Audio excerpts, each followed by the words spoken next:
What's up, everybody? Welcome to the lab. I'm your host, Joshua Diaz. Good to see you. Good to be here. Happy Sunday night, evening to you. Got a great show for you, and we got some great shows lined up for you as well this week. Give me a second here. Not looking at anybody. All right, there we are. Good. Good. Are there people that are watching March Madness? I haven't watched a lick of basketball this weekend. I stopped watching basketball not basketball, but college basketball.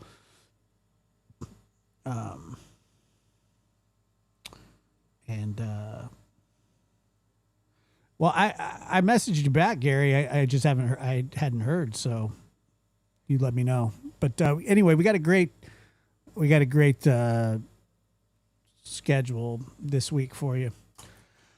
Let me see here. Let me just say hi.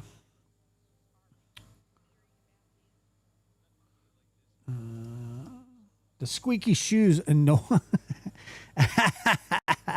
That's funny. That is funny. Opening day is Wednesday for MLB. That's what I'm looking forward to. So it's I'm excited about that as well. Looking forward to it. But anyway, great to be here. Great to see everybody. And thank you. If you could, please hit that like button on the way in. I would very, very much appreciate it. Joey H is in the house. First Noel. Good to see you. Forget Me Nots. What's happening? So we got an interesting show. I don't know how many of you have seen this, but Sheriff Nanos gave an interview to the Buckmaster show. What's today? I think it was yesterday or the day before. And I have not heard it. I'm interested to hear it. I heard Inton talk about it a little bit, but I'm going to play it here. Yeah, no nads. I heard McDonough call him no nads twice. I was surprised that Karen didn't get him. I thought it was funny though. I thought she would go Chris, but I don't know. The no nads thing is hilarious. Sheriff no nads. Yikes. Oh, happy 7th birthday, Lily Sullivan. That's a tragic case. I covered a bit as well. Not a lot. Those children's cases, I mean, a lot of them seem to go nowhere. And it's like, it's so hard to find anybody, let alone children, because they have no digital footprint whatsoever at that age. There's no cell phone. They have no friends that you can talk to. No vehicles, no vehicle registration, and nothing spectacular, that you can sort of hone in on. And it sucks. It's a hard thing it's a hard thing. Okay. Anyway, how many of you have seen, and Gwen, member for 41 months. Holy moly. Have we been here that long? We have, haven't we?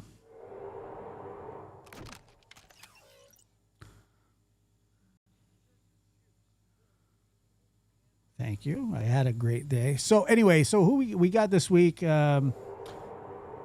We have, I believe, Jason and I confirmed Thursday at 7 my time, which is 10 Eastern. We'll have Jason, the IT guy, on. Talk to him. He'll give us some knowledge and some information. A lot of people have been asking for that show, so we're going to make that show happen. Also, Friday, we have McDonough and Lamb will be on. And so that'll be interesting and exciting as well. So back-to-back days there, heading into the weekend. And I will try to do some I will try to do some shows early this week. I have a really busy first of the week to the middle of the week. But I don't know. Hopefully I'll be able to have a show tomorrow and Tuesday. Probably not one on Wednesday, back Thursday and Friday. And we'll go from there. So that'll be interesting. Once again, I am wondering how many of you have seen or listened to this new interview from Sheriff Nanos.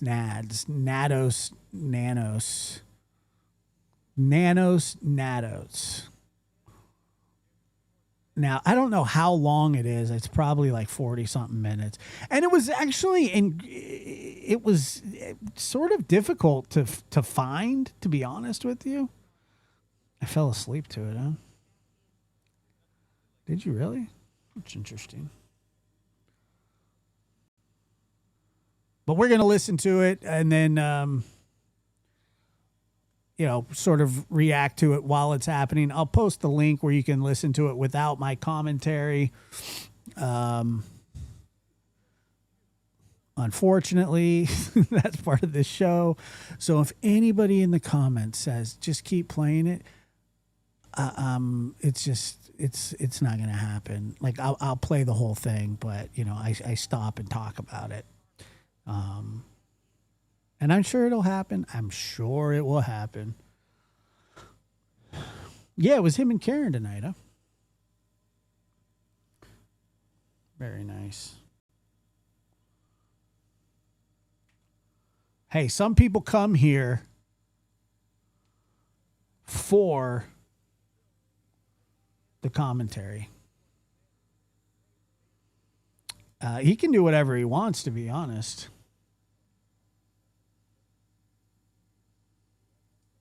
Yeah, well, I haven't heard any of it, so it'll be interesting.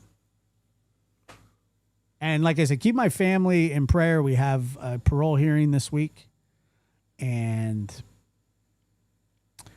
I'll let you know how that goes, either Wednesday night or Thursday. So keep us in prayer or good thoughts or whatever. I have a feeling that it will be a very emotional day. So I'm ready for it to be over with. The lead up to it is just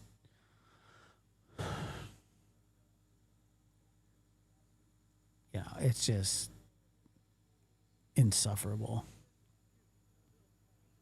sometimes. Were you the one that emailed me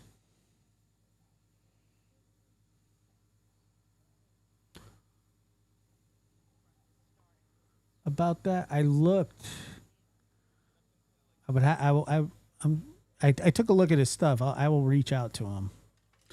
But so this is just a. So this interview is just. It's just an audio thing, and I hear that he's pretty relaxed in it.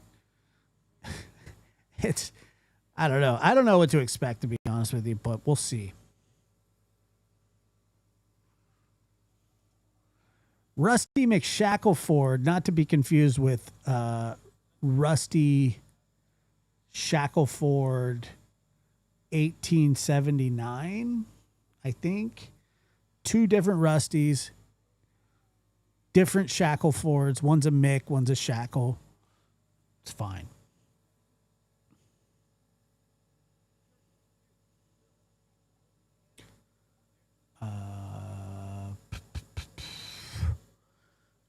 My mom married a guy in jail. In my entire childhood, I got dragged to prisons on the weekend. That sucks, dude. I'm sorry.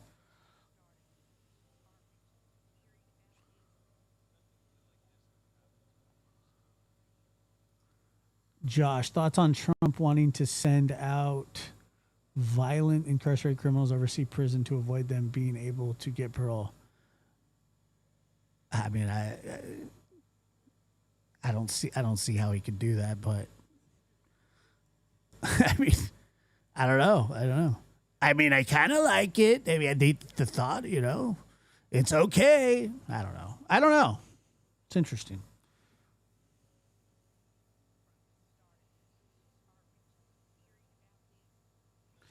No, well, I mean, I don't know if I don't know.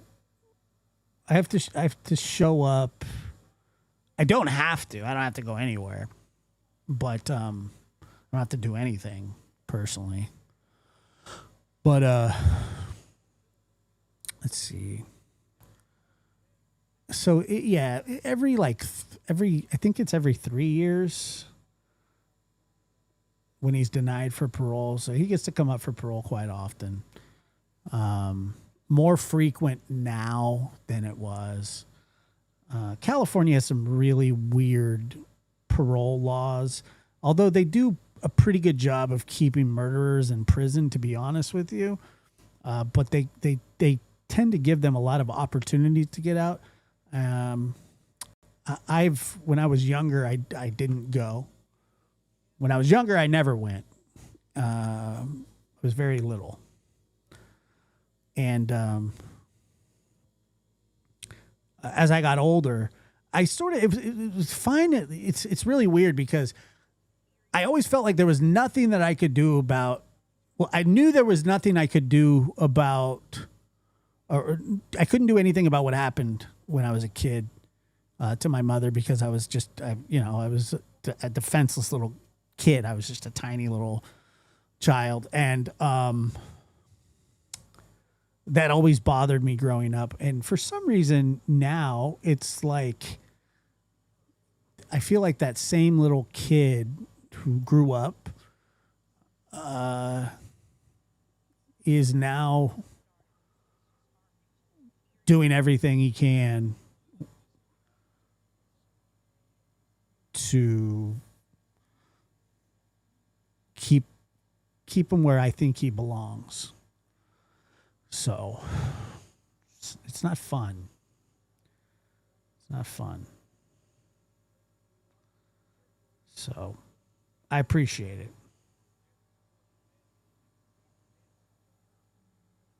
Appreciate it. So anyway, I'll keep you guys updated. We'll jump into No Nuts here.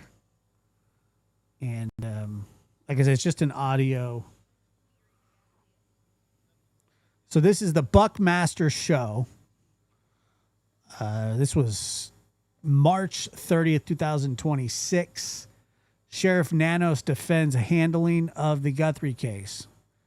This should be interesting. Someone shadowing you this week from the Post, because they say in their exclusive today, Sheriff Nanos spends more time at the gym than at the office. And they've got pictures of you at the coming out of the gym. They've got a great shot of you with the top down with the Corvette. You're looking sporty there in that shot. So I mean, they've been all over this, of course, the Post, and as have media from around the world. Absolutely. I've gotten tips as far away as Prague. Really? Australia, and just people calling in with their theories or ideas and thoughts, and so then they continue to call, and that's a good thing. We don't want to discourage people from not calling in, but sometimes it just it gets a little bit much, but it's okay. I want them to call us. All right, two-part question. Anything you would have done differently in this investigation? Second part, do you think we'll ever know what happened to Nancy Guthrie? Nothing different. I mean, I wish there was something I could do different that would have produced better results, but no. I think we started off today. You start off that I'm the lead investigator on this case. I hope the community, the public understands that I'm not the investigator at all on this case. I mean, that right away, that he's saying that he's not the investigator on this case. This is his investigation. Oh, my God. I have a team, a very qualified team of individuals. What would have been a better way to characterize it? I might be I might be in charge of the department that's handling this case. Managing. I get briefed by my investigators. They come in when they have news to talk about this case. But my role really is to protect them and keep them. But you're not yourself investigating anything. No. Those years are long past me, trust me. But the reality is I have a team, a very qualified team. I think they had 13 homicides last year. Every one of them solved. Some very difficult homicides. Everyone in Pima, every homicide in our jurisdiction were solved. I didn't know they that. They have a very high clearance rate. Yeah. But these are detectives and supervisors of homicide teams. Okay, so nothing differently you're saying. But what about, are we going to know what happened here eventually? I believe we will, yes. I have full faith in my team's ability. We're working with the FBI. We're working with several labs around the country on this. We're working with forensics examiners of digital video media. There's just a lot going on. Not a cold case? Not even close. Okay, let's get Tim involved here. A few days ago, maybe a week ago, you were interviewed on NBC and said, we believe we know why he did this. Can you go any further in terms of elaborating on targeting, of whether it's just Nancy Guthrie we're worried about, or whether your understanding of the motive possibly leads to other people being targeted too? Okay, without getting into the case itself, when I tell you that I believe this occurred or that occurred, that is my opinion. That's all that is. My other individuals in the case are investigators. They too have their thoughts and ideas and opinions. And I'm never going to set them down and say, no, that's not right or that's wrong. The case will get us there. We let the evidence show us the way. And that's what we base everything on. Right now, everything is speculative. We don't have anything in front of us that says, this is who did this and this is why. So, I get it. Things are said. Sometimes they're taken out of context. It really is, though. This case is a case that is probably unlike any case we've seen in years in Tucson. The closest I can come to it would be the Cialis girl. She was kidnapped, taken out of her bedroom. I think you recall the family, the father specifically, really went through a lot in that case, and unjustifiably so. Right. And Tim, you actually have posted about that case. I've read about that case. But it took 10 years to get resolution on that. Mm-hmm. I hope that's not the case here, but I hope also that the public and community understand that we are working it hard, and we are working it with some real good quality teams. And we get so much, not just from a general law enforcement service community, but even the public, big corporations are into this case saying, how can we help? Okay, Tim? Yeah, I kind of implied in that last question, the motive kind of would clarify whether other people are endangered or not. Granted, you've noted that there's crime in Tucson and around Tucson anyway, but a large law enforcement agency in this community to sit back and tell people, no, it was strictly, they're just going after Nancy's mom, so everybody relax. We don't know that. What I'm saying, the conversation I had with NBC News was about theories, and I gave my theory. Others have thought, given their theories, maybe it was a burglary gone bad, all those things. But for my community, I would never tell them, don't worry about it, just relax. This was the Guthrie family. No, that's not what we want to tell our community. From a law enforcement perspective, anytime we want you to be safe, secure in your homes, locking your doors, paying attention to your surroundings. I don't think I'm buffering. If you see something, say something. Just be safe. Do you want to summarize then what is your theory? Why don't maybe that would be helpful for I believe. Can you share with it what is your theory of what happened? Okay. This is Chris Nanos, whatever. What I would tell you is I believe that Nancy Guthrie was removed from her home against her will. Mm-hmm. That is a kidnapping. Mm-hmm. Beyond that, everything else is just. We'll see. We'll let the evidence take us there. I think somebody had an argument with me, or discussion, I'll say, about this photo of remember the photo we gave at the man at the front door with the backpack on. Right. There's another photo of him without a backpack on. It was released the same day we released it all. Mm-hmm. And people speculated that they're two different times and 2 different days. And it went crazy. And what I told them was simply this. We have nothing in front of us. There's no time or date stamp on the photos that says those photos were taken at 2 different times. So it would be irresponsible for me to say, yes, we think they're 2 different photos, 2 different days, 2 different. No, what we said was, here's the photos we have from the front door of that residence at that, what we believe is that time, because we know the camera is removed. Mm-hmm. So we're sharing with the public everything we can to say, identify this person. Okay. When they took place or where, that's all speculation. Tim, you want to jump in again? Sure, yeah. What are we giving up in our other public safety pursuits when we have, I assume, still a large number of people dedicated to trying to solve this case? That is, a person who's doing one thing is not doing another thing. So people dedicated to this investigation. Are we getting less service from the Pima County Sheriff's Department? Absolutely not. Let me say this. You're correct. These large cases takes a lot of manpower, particularly initially, early on. Think of Gabby Giffords. You saw that parking lot, hundreds of law enforcement personnel there.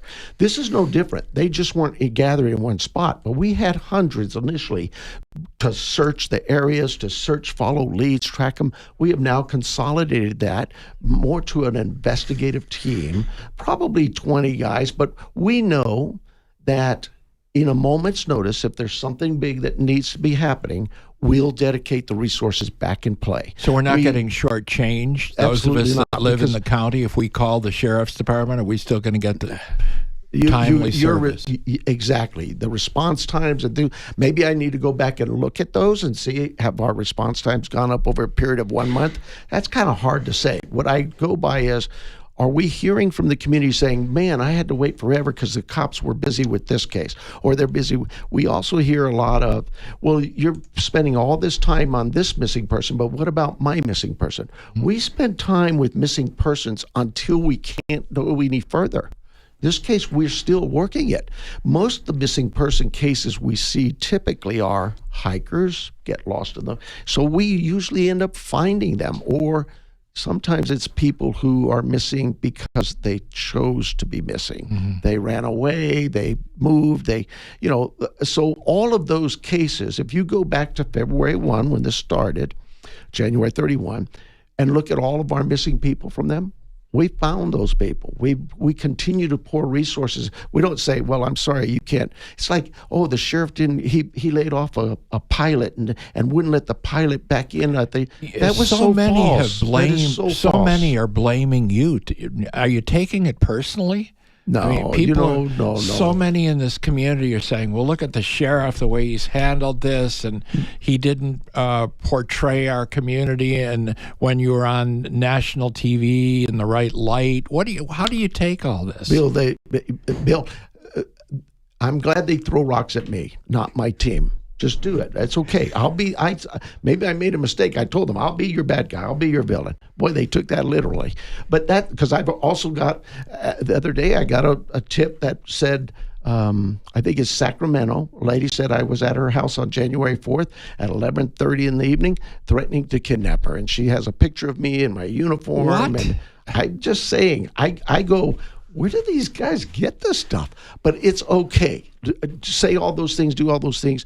We know part of the problem is in law enforcement, we know a lot more than you'll ever know. At Prayer and Pills donated $35 through Super Chat. We know we have to get the help from our media and our community in solving some crimes, but that doesn't mean we just share the whole case with you. So yes, people say, "Oh, look, he's talking and he's not telling us anything. He knows something." Yes, I know a lot, but I'm not going to share that with the public. It is about protecting the integrity of the Tim, case. should we take the first break? Let's talk about my favorite Mexican restaurant, Sheriff. It's El Cisne up at the, you just gave me a Been there. I know, sure, I know Phil the owner. Ferrante, the owner up there, does a $10 terrific through job. Super He's Chat. not only a Josh, restaurateur, your screen but is remarkably he's creative. a retired golf pro. Yeah, Well, thank you. I appreciate that. a great career. Anyway, northeast corner of Swan and Sunrise. Tim, have you been up there? Still not. All right, El Cisne, extraordinary variations of fine Mexican food, influences from abroad, as well as favorite traditional Mexican. Always impeccable. But, but it's just very good food. They have terrific food up there at El Cisne. Check it out. elcisne.com is their website. All right, Tim Steller is here from the Arizona Daily Star, and Sheriff Chris Nanos will continue with segment number 2 after this break. Are you happy with the news you get? Well, not all news is good news. You know good reporting when you see it. We'll continue and expand. Airport.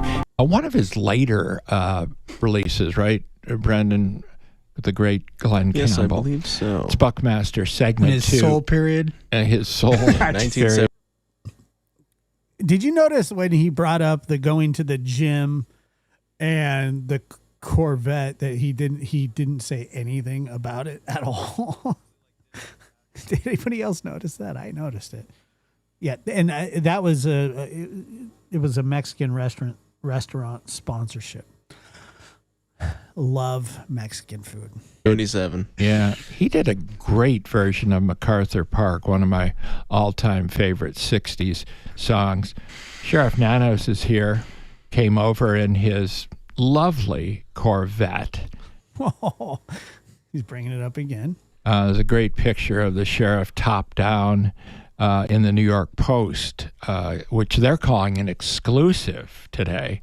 Not only pictures of the sheriff after he'd worked out, or I don't know if he was on his way into the gym or been out of the gym, but they say that he spends more time at the gym than at the office. Generally, have the media, the national media, been fairly professional to you, or Well, yeah, when I think of national media, I think of media, established? there you go, CBS, NBC. So once again, the Corvette's brought up. Not that it really has anything to do with it, but he just ignores New it. York Times, even CNN and Fox News could be considered that. But you've got a lot of the tabloid. The media is just. I don't know how you do it. I think I've heard from media personalities that look at some of the media in a way that is like they don't have the same code of ethics. They don't have the same education. That's always going to be the case. But to your point, your question, the main media has, and more importantly, my local media, they have been nothing but very professional, very courteous, and respectful. Not just of my time, but my privacy as well. The national media, beyond what we think of as national media, that's a different story. Okay, here's Tim Steller of the Star. Well, speaking of that, so the Republic reported recently on your background. I don't know if he's having a midlife crisis, but if he is, that's pretty late to have one at 71. And said that your resume was not correct and that you had let's put it Jovi. Nicely, say an up and down career at the El Paso Police Department, that you had resigned in lieu of being fired after several suspensions. You at first, I know when they asked you about that, you kind of snapped at them a little bit in email. I can't remember the phrase, but in retrospect, what do you think of that coming out now? And what do you think of people? Matt Hines is one of them who say basically that means you perpetrated a fraud on Pima County way back when you were hired, because they apparently didn't know that because you wouldn't have been hired as a correctional officer way back in the 80s. Wow. So let's talk about the Republic first. Yes, I don't think I snapped at him. I think I was being snarky with him. Yeah, said, okay, let me put it that way. If you went to my 20th, 50 years back, why don't you go back 52 years and you'd have said, right, you how said, come what the about your principal my high swatted me? school Yeah. transcripts and what have you? Yeah. You know, the life experiences are what shape us, right? It's who we are. And I kind of looked at it as, well, yes, I had a very colorful career in El Paso. I did all kinds of things there. But I also was a very young officer, the first 20-year-old. And as a kid, back then I didn't think of myself as a kid, but now looking back, I go, yeah, I was probably, every piece of discipline I got, whether it was crashing a car or coming into work late, I can't argue with that. It was what it was. Was I insubordinate with the chief and all of those things may have been possible, but for me, it's like... Were you like a rogue cop? Absolutely not. In fact, my resume, my background platform says the chief, and I never saw this till just a few weeks ago when they raised this up, because background investigations, they keep kind of quiet, keep secret, because the reason for that is simply this. If you're my employer, my past employer, I may come to you and say, or a company may come to you and say, hey, we want to know about this individual. Yeah. And if I'm going to put it out to the public, it may restrain you from ever wanting to talk to us about that individual or any future hires. So it really is about, look, I submitted a resume to the sheriff's department in 83-ish, 84. My resume. Now remember, it's a resume. It's not a confession. So it's going to kind of, what we think resumes do, it's going to build up the highlights, right? But when I do that, I don't hide anything. I worked for the El Paso Police Department from 76 to 82, and they get their backgrounds. They contact El Paso. And so I saw for the first time the chief of police in El Paso. Well, he was the interim chief at the time. He wrote a letter to the department, or a background report to the department, that basically said, Chris Nanos is an excellent law enforcement officer. So he gave a supportive letter? He has great potential. Absolutely. But he ends it with this comment. He says, but he needs to learn to grow up and mature. Really? Well, I agree with that. 25 years old. But now we look at it this way. So I come here in 84. So 42 years back, what discipline do I have then? Why are you interested in what happened 50 years ago and not the past 42 years? So those 2 years, were silly. you like looking for a job from 82 No, to 84? I had a job. Okay. So let's see. 82, August of 82, Right. I left the department. Okay. I was hired by a friend of mine, but it's a building company, building construction. They did siding and things like that. So I worked in their office. I'm 25, 26 years old. I know nothing about building, but it was a friend. So and you he were hired me. employed in that Yes. period. You were Up until 83. And then in 83, I moved to Tucson because my wife got graduated and came here for Hughes Aircraft. So I moved here when she did. And that was probably about May of 83, right in that time frame when she graduated. And then in 83, I worked with, I don't know the name of the company, a security guard company here in town. Really, we watched bricks. That's they touring down buildings, and I'm sitting there watching a pile of bricks. I worked with them for about 3 months. watching the nails rust. Correct. Okay. And in 83, I'd applied with the sheriff's department, but they didn't hire me. They told me in September of 83, we're going to hire you. And I went, I think January of 84 is my official start date, even though I had an academy of like 3-4 weeks as corrections, and then went into the academy, the corrections, the jail. It was actually the old jail in 84, maybe February of 84. So it was also brought up in the Republic that, and this is from a lawsuit that was filed against you by Aaron Cross, that you had a deposition in December, and in that deposition you were asked about your past, as people are in depositions. You know, you're asked how long have you worked in such, and one of the questions was, did you ever receive discipline that rose to the level of suspension? And you answered no. Yeah. But in El Paso, you were actually suspended. So yeah, what was why did you say no to that? One is, it is a lawsuit, so I can't really speak too much about it, but I So he did lie? will say this. Even his attorney, Cross's attorney, this is all out of context, but Cross's attorney, before he asked the question, says, this is not a memory contest. It's going back 50 years. You know, when they asked the question that I'm thinking of right here in Pima County, 42 years back, I can't think of ever being suspended. But I also said throughout the entire interview, because it was 6 hours, throughout the entire deposition, I told them, look, if you're going to use this and you have documentation or you find something, go with that, because that's going to be a lot more accurate than anything I can recall. I guarantee you. And so I think his name's, I don't remember the attorney's name, but he was very polite, and we understood each other that, hey, I'm doing the best I can to memorize or remember or recall things from 50 years ago. It is what it is. So you're saying, and that's part of the basis of this recall that started, that about that they're contending you lied about your past. How do you refer to that? Never did. My files are at our department, and they are there. It shows my resume. It shows the time. First of all, they never said they may have said my resume was wrong. Well, And Jody Girl, thank you for gifting 10 lab memberships. That's very, very kind of you. Appreciate it very much. Also, I'm starting to realize that this is him defending himself only. Like, that seems like that's it. That's all he's wanting to do is defend himself, not defend the investigation, not defend his department, but he's defending himself.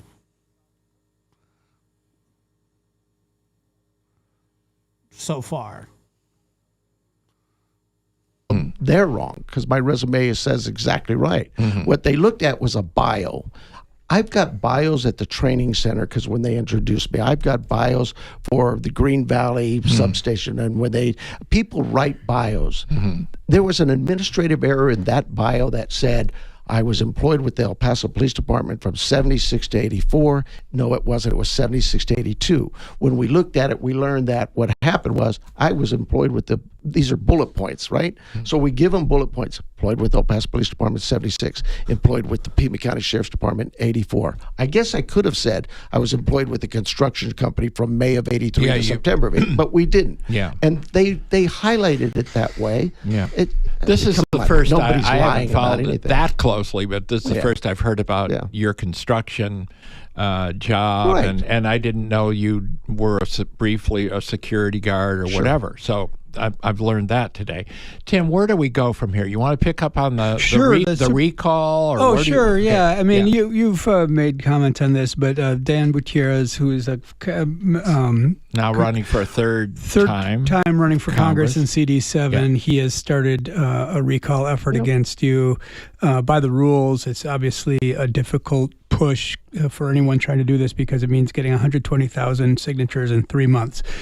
What comment do you have on that? Well, I'm going to summarize something somebody showed me the other day. And it was, hey, my past is what shapes me. It's who I am today.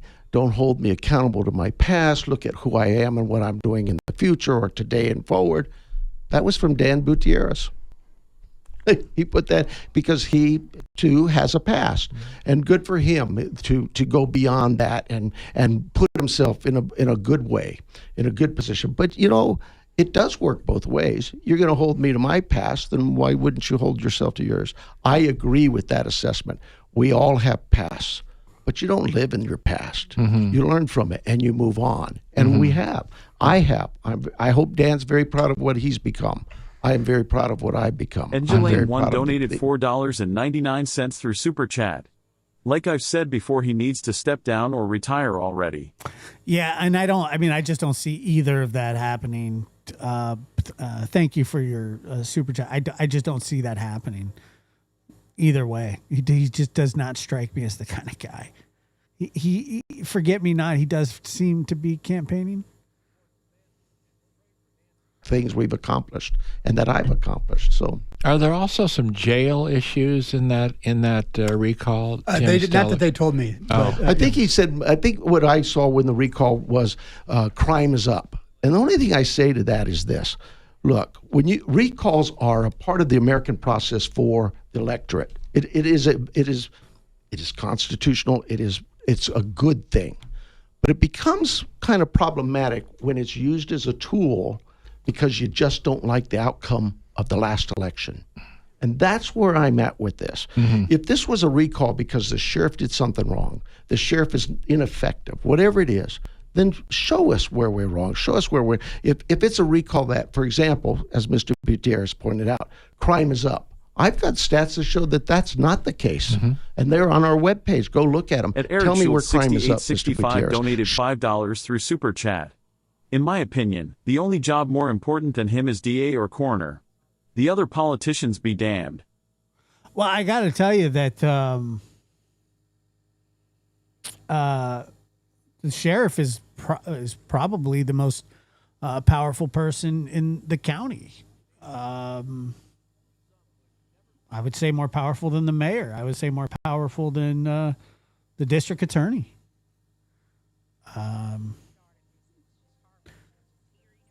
I mean, it's a very powerful position. Very powerful. And but thank you, Eric. I appreciate that. Show me your data. Don't just make statements, because that's what we see. A lot of statements, a lot of negative commentary, but there's no stats. So do you think your political enemies are actually just using this? They're very upset that they did not they didn't win the last two elections, and they just won't give up. One thing keeps coming up. There, a lot of the people criticize you. They say you're ego-driven. Is Chris Nanos ego-driven? No, Bill, here's what I would say. First of all, that's not a question for me to ask.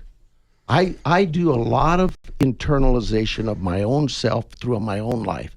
Lay up at night, whatever. You have your opinions. Tim has his opinion. That's okay. You can have an opinion. But I think I have 250,000 voters who think differently. Let me ask you about that. Yeah, you did win election, not just this last time, but the time before that. And one thing I've been kind of probing and asking myself is like, when I look at other people who are in elective office in Tucson or elsewhere, they seem to have a political base. You know, they have a network of supporters or what have you. And I've been poking around, asking around, and I don't find your political base. Or do you have a political Requiem base? High East of Mine donated $10 through Super Chat. The way he keeps saying crime is up, the cadence in his voice sounds like he's saying time is up, as in it's a euphemism for his time is up, and he knows it. That's just what it sounds like to me. I mean, that's an interesting thought. I mean, I think that he has a shot to be recalled, and then I think that they'll do another vote. But it's not going to be anytime soon. 122,000 signatures, and they all have to be verified. It's going to take some time. It's going to take a long time to do. He's not going anywhere anytime soon. I can't imagine how long it takes, but it would take a very long time. But I doubt that he'll get. I don't know if he'll get reelected or not. I mean, who knows? 122,000 signatures just to be called for just to be called up for a recall is like an incredible amount of signatures. And so it's completely possible. 50 days, such a tragic case. Thanks for your continued coverage, Josh. Canadian Mama Bear, good to see you. Thank you. I appreciate that. And yeah, it's just terrible. No, passed, and good for him to. We'll go back. Going to use this, and you have documentation, or you find something, go with that, because that's going to be a lot more accurate than anything I can recall. I guarantee you. And so, I think his name's, I don't remember the attorney's name, but he was very polite, and we understood each other that, hey, I'm doing the best I can to memorize or remember or recall things from 50 years ago. It is what it is. So you're saying, and that's part of the basis of this recall that started, that about that they're contending you lied about your past. Yeah. How do you refer to that? Never did. My files are at our department, and they are there. It shows my resume. It shows the time. First of all, they never said they may have said my resume was wrong. Well, they're wrong, because my resume says exactly right. What they looked at was a bio. I've got bios at the training center, because when they introduced me, I've got bios for the Green Valley substation. And when people write bios, there was an administrative error in that bio that said, I was employed with the El Paso Police Department from 76 to 84. No, it wasn't. It was 76 to 82. When we looked at it, we learned that what happened was I was employed with these are bullet points, right? So we give them bullet points. Employed with El Paso Police Department, 76. Employed with the Pima County Sheriff's Department, 84. I guess I could have said I was employed with the construction company from May of 83 to September of 83, but we didn't. Yeah. And they highlighted it that way. Yeah. This is the first I haven't followed that. Matt Hines. What's going He's on a there? man. He's a grown, educated man. Who does that? They say you're ego-driven. Is Chris Nanos ego-driven? No, Bill, here's what I would say. First of all, that's not a question for me to ask. I do a lot of internalization of my own self through my own life. Lay up at night, whatever. You have your opinions. Tim has his opinion. That's okay. You can have an opinion. But I think I have 250,000 voters who think differently. Let me ask you about that. Yeah, you did win election, not just this last time, but the time before that.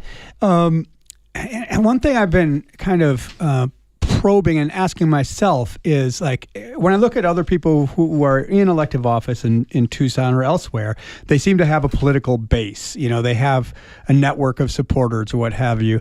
And I've been poking around, asking around, and I don't find your political base. Or do you have a political base? No.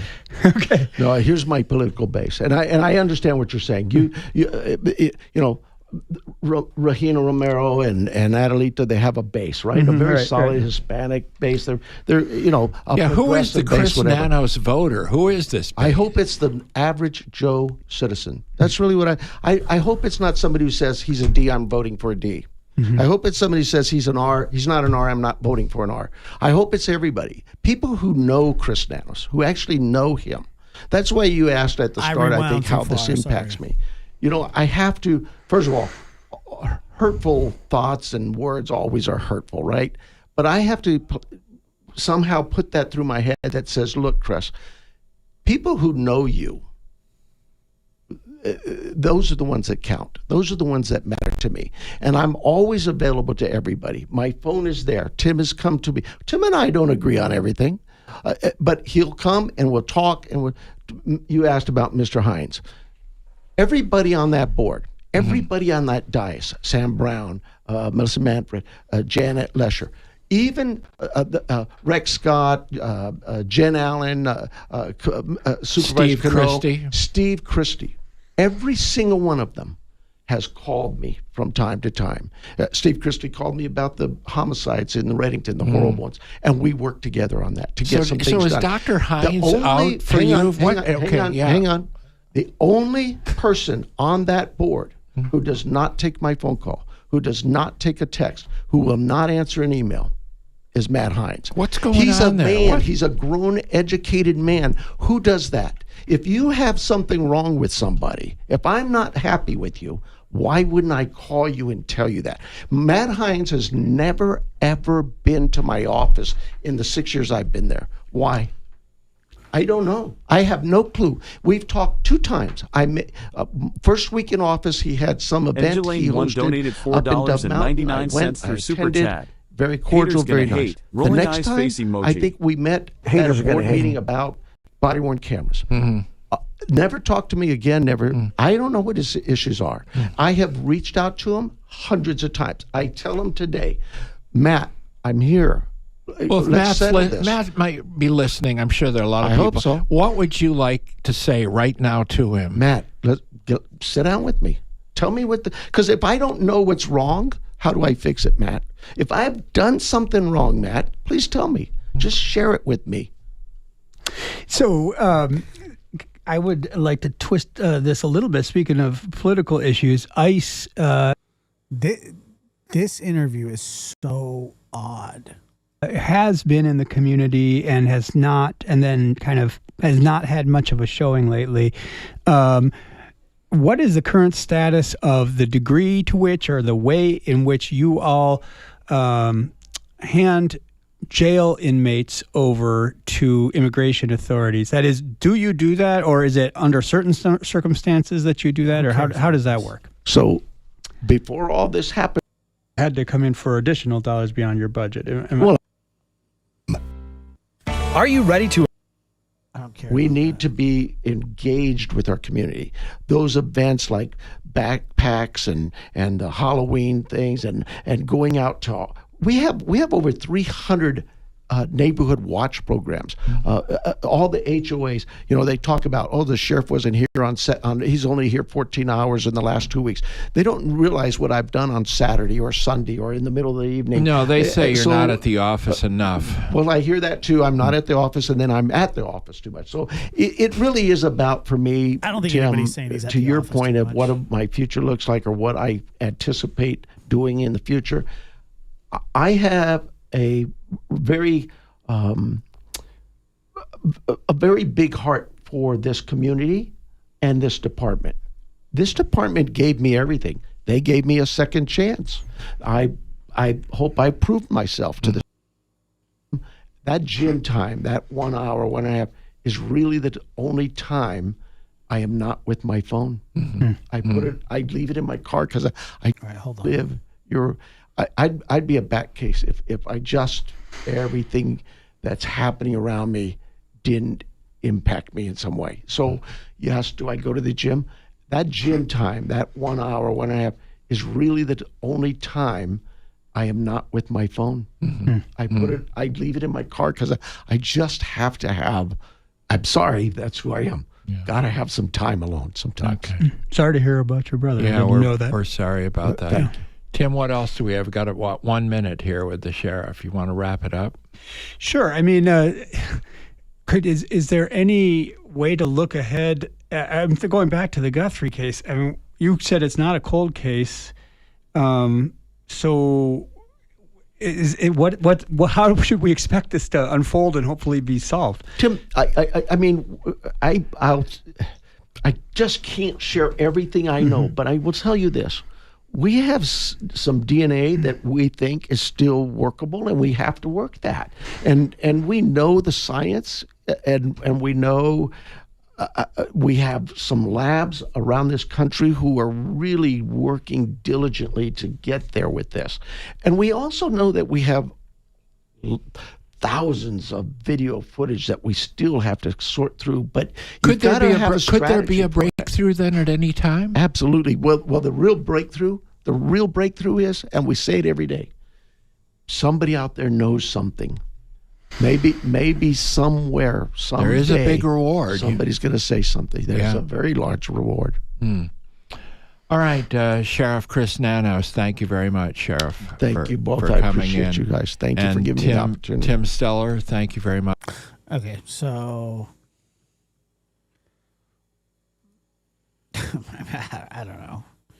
I don't know what to say about it. I mean, I was sort of, like I said, I hadn't heard it, and I was sort of hopeful that he would discuss the case a little more than he did. He didn't. He was more so responding to his haters. You're going to have the haters, right? And what he does, kind of patting himself on the back. Haters are going to hate. And didn't like talking about his car. You're going to have the haters, right? There just wasn't there wasn't much there.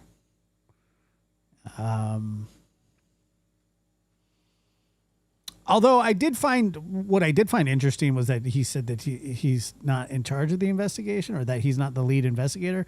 I mean, okay, yeah, we get that he's not the lead investigator, but he's in charge of the investigation. Haters are going to hate. And so I don't know. That was it. Yeah, that was everything. It was I don't know, it wasn't that good.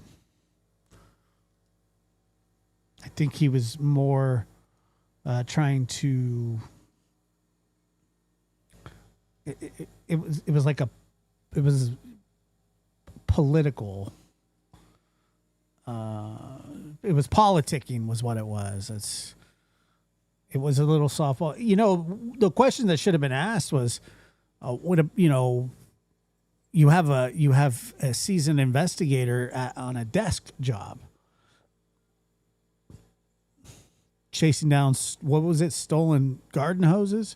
That's a question that I could get behind and say, why is this guy not investigating?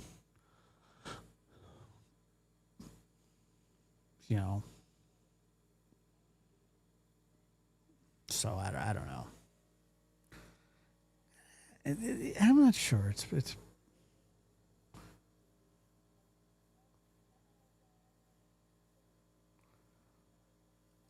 yeah. I mean, it was disappointing to say the least, I guess. Let me hold on. It wasn't that good. It wasn't a good interview. It was.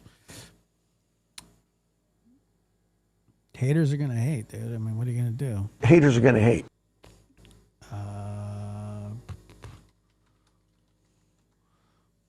See what Enton. Switch over to the Enton train really quick and see, because he did.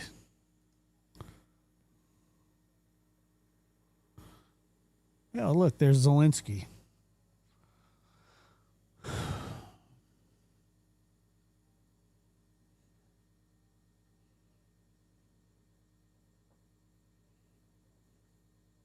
Well, that's another thing. Why is there no Why are there no searches? That was another question that should have been asked. No searching. Why is there no searches? Why are there no active searches happening? That hasn't been really addressed at all. And I think that's probably something that should be addressed. Okay, where the frig is... Okay, let me just...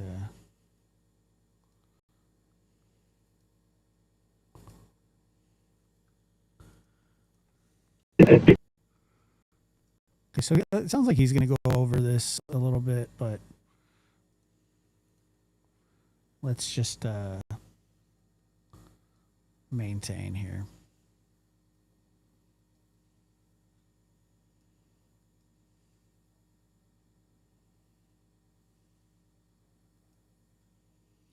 Haters gonna hate. Lovers gonna love. Hey guys, thanks so much for checking out my show. I really, really appreciate it. Please click to subscribe. I really appreciate all the support. It is now day 50 in the search for Nancy Guthrie, which I can't believe we're at that point, day 50 now. But there's been a lot of developments in the last 24 hours. First of all, a new statement from the Guthrie family, which I'm going to go through carefully with you because there are a few things in the statement that I found to be especially interesting. For the first time, we're seeing them acknowledge that January 11th is a significant date. So I'm going to go back and explain to you why that is with some new information that I found out. Yeah, that's another thing is that the Guthrie family, specifically, I believe, Savannah, they did mention some stuff. Josh, have you discussed the Afro Man trial? No, I haven't. I didn't really pay attention to it that much. I saw a little bit of his testimony, but I wasn't really too familiar with it. New interview with Sheriff Nanos, and this is from a local radio station in Arizona where he seemed to be very comfortable, and just it was a more casual interview, which I found to be sort of interesting because he seemed to open up about some things that I hadn't heard him open up about before. So I'm going to get into all these new developments in this episode of Brian Ensign Investigates. Hey guys, all right, so I'm going to get to the new interview with Sheriff Nanos, the Pima County Sheriff, who is really over the investigation. Although, when you'll see in this interview, it's interesting, when they bring up the fact that he's in charge of the investigation, he sort of pushes back a little in a weird way, which I'll let him explain that. And I'm going to go through everything new that he said, and it's a really interesting sort of new interview from him. He says some things that I haven't heard before, I think because it's more of a relaxed setting. Why am I gray? But first I want to talk about the new Savannah Guthrie family statement that has been put out. We obviously haven't heard from the Guthrie family in weeks. For a while, Savannah was posting videos to her Instagram, really emotional, just terrible video, awful to watch, just what they're going through, where she was pleading for help from the public, and then it just kind of went silent for a while. You remember we saw Savannah Guthrie and her sister Annie and her sister's husband Tommaso. They were all out at the house. They went out and looked at the memorial. You could hear Annie Guthrie, audibly weeping. It was really, really sad. Hold on here.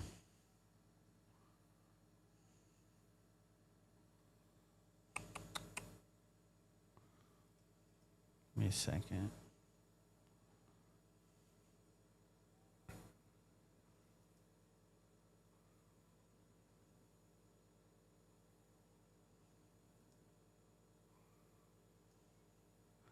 I don't understand how they can find Ayatollah blah blah blah, who's a gazillion miles away, yet can't find an 84-year-old woman.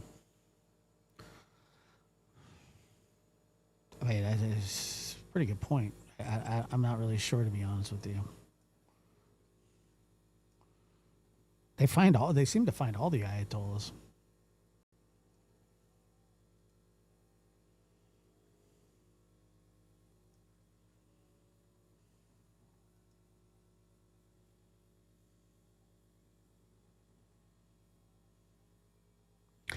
But they're not even, yeah, exactly, Gigi. They're not even looking. And Are they? then we didn't hear from them after that. Savannah went back to New York. There were those photos of her at the Today shows, seeing her colleagues again. She still hasn't been on the show, but she went for a visit, and we haven't heard anything from them since until now. There is now this new statement from the Guthrie family. So let me read it to you.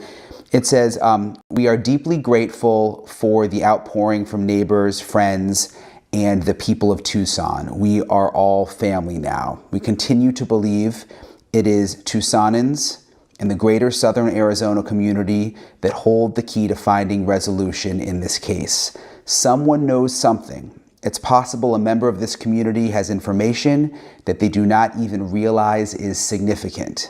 We hope people search their memories, especially around the key timelines of January 31st and the early morning hours of February 1st, as well as the late evening of January 11th.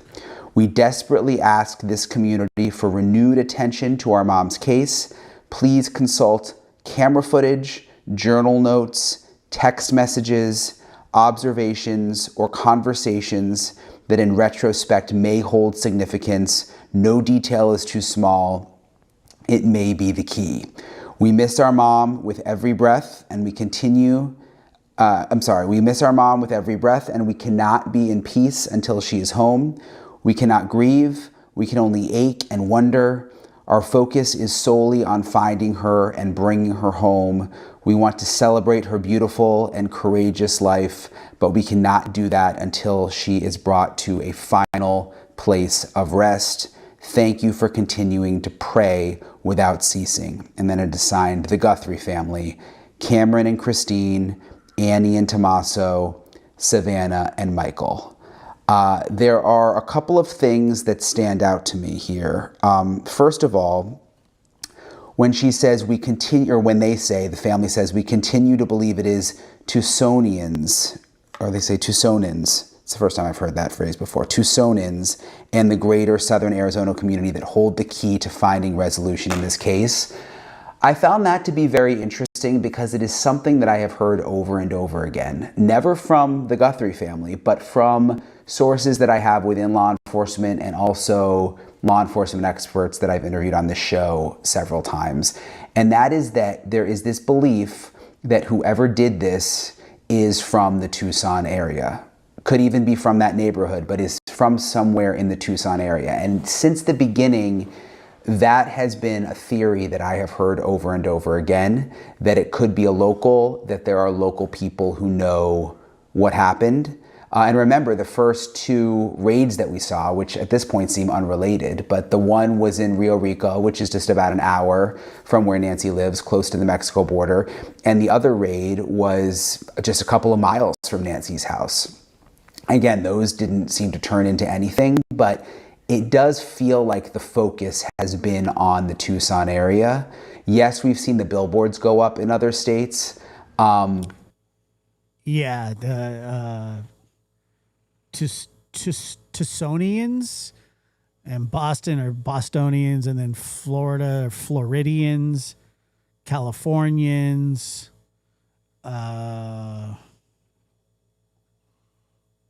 Trying to think what else.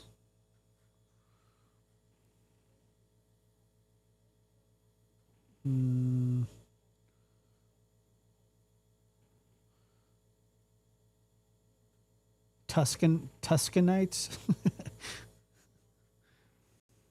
Samsonite. I was way off. Haters are going to hate. But the sense that I've gotten over and over again is that people from Tampa call themselves tampons. No, they don't. They call themselves tampons. Whoever is responsible for this is probably from the area, and it's just interesting to see the Guthrie family say right there in the statement that we believe it is Tucsonans and the greater Southern Arizona community that hold the key to finding resolution in this case. So I think that just goes back to this belief that it is someone from the area, which has always just kind of, I found that to be very interesting and kind of creepy to a certain extent, just because person who did this may be right under the fingertips of police. It could be someone that has been out to the scene. It could be someone that we've seen when we've been out at the scene doing coverage. I mean, that has happened in other cases before. So I think that's something that we have to be cognizant of, and that just stood out to me in the statement. Something else that stood out to me, we hope people search their memories, especially around the key timelines in January 31st and the early morning hours of February 1st. Okay, that makes sense because we know that Nancy was likely abducted in the early morning hours of February 1st. So that makes sense. But then Tampons. They say as well as the late evening of January 11th. So there we go again with the January 11th date being brought up. And this is the first time. Oh no, McShackleford's a tampan. You shouldn't have said that, dude. Savannah Guthrie's mother, Nancy Guthrie, missing day 48. This, as we learn, It gets a little bit much, but it's And in the beginning of covering this, I wanted to believe that Nancy could still be alive. And it's still a possibility, obviously, but it seems like the family is processing the realization that the chances of her still being alive are very, very small. And I hate to say that, but I think it's just fact at this point, considering her age, rest at this point, which just goes back to, these are all weekends. Okay. Those photos are from different days, and I don't really understand why the sheriff continues to push back on that reporting, not only by me, but by, I think, ABC, NBC, Fox. Pretty much everyone at this point has reported that those photos are from different days. And I don't know if they have the same sources that I do. I have no idea. That's not really how it works. Like us reporters, first time I've heard that phrase before. Oh my God. I think that's something that we have. St. Pete. So you're a Peter. Sorry. Have to be cognizant of, and that just stood out to me in the statement. Something else that stood out to me, we hope people search their memories, especially around the key timelines in January 31st and the early morning hours of February 1st. Okay, that makes sense because we know that Nancy was likely abducted in the early morning hours of February 1st. So that makes sense. But then they say as well as the late evening of January 11th. So there we go again with the January 11th date being brought up. And this is the first time that the Guthrie family has brought up January 11th. We've heard from neighbors, I've heard from neighbors that when the FBI comes to their house, the people who live right around Nancy, that they have asked specifically if they saw anything unusual on January 11th or if they have any video to share from their cameras on January 11th.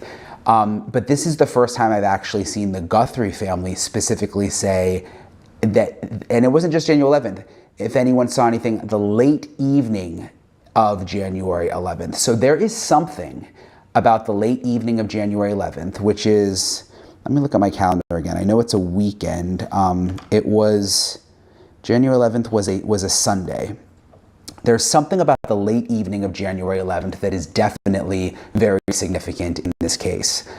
Remember, there were the photos from the front door of the suspect from Nancy's Google Nest camera that the FBI was able to recover. And I have been told that those pictures are from different days. Now, the sheriff, even in this new interview you're going to hear in a second with him, continues to push back on that, saying that they don't know that the photos are from different days. Look, I have sources, good sources, who are telling me that those photos are from different days, and I don't really understand why the sheriff continues to push back on that reporting, not only by me, but by, I think, ABC, NBC, Fox. Pretty much everyone at this point has reported that those photos are from different days. And I don't know if they have the same sources that I do. I have no idea. That's not really how it works. Like, us reporters don't. I'm friends with a lot of the reporters from other networks, but we don't say like, oh, this was my source. I would never do that. So I don't know if they have the same sources, but they are reporting the same thing. So I don't know why the sheriff continues to push back on that these photos are from different days. But the reason I bring it up again is it seems the one photo from the previous day, not the day that Nancy was taken, may have been from January 11th. And that's significant because you look at the calendar and that was weeks before Nancy Nancy was abducted. So that means, and we've talked about this before, that means that someone was casing the neighborhood, was casing Nancy's house, was at Nancy's house weeks before she was abducted. And it's very interesting to me that the Guthrie family is now specifically putting the January 11th date in their new statement. Yeah, I saw that Chris was talking about a vehicle. And that's something we'll bring up to him on Friday, like I said, and Jason will be on Thursday. We'll have Chris and John Lamb on Friday. So a lot of good programming to look forward to. Not as much commentary from old snarky Joshy. I gotta rip up more carpet tomorrow. I'm like dreading it. And trust me, like I already got in 2 arguments with my son. 4 more to go. this statement was definitely approved by. Like I'd rather just move. I'd rather just move than do this carpet thing. I'm serious. It would be so much easier. No, we did some of it yesterday.